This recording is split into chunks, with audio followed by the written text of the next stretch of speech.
effect.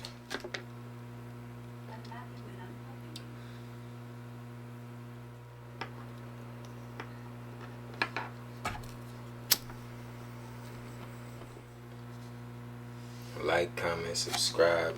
We're not done yet. I'm gonna get this enclosure together. I don't know if you guys noticed that little special touch right there, but it's a green light.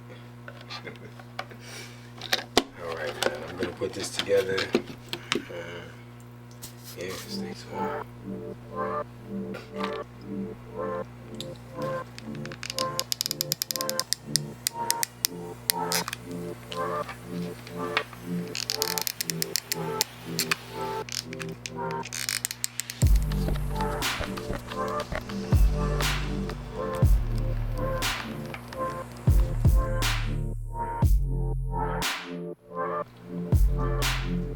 Okay, so I've come to the conclusion that I will be taking this 3MF5, I believe it's a 3MF or STL5, and I will be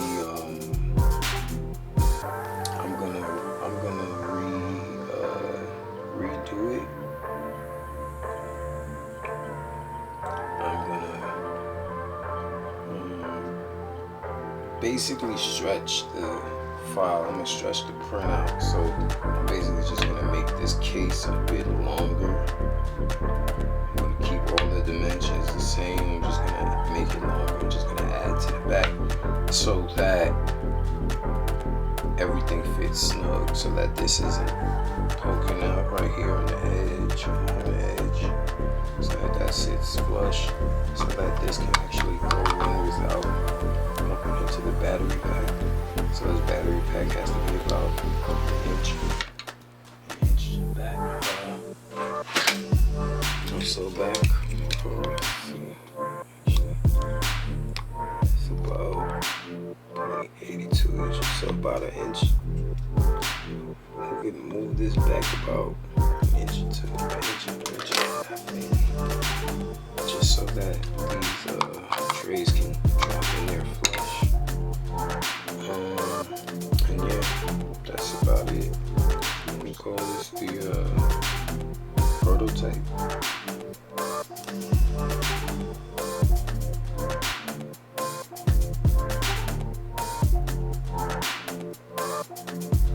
See you in the next one.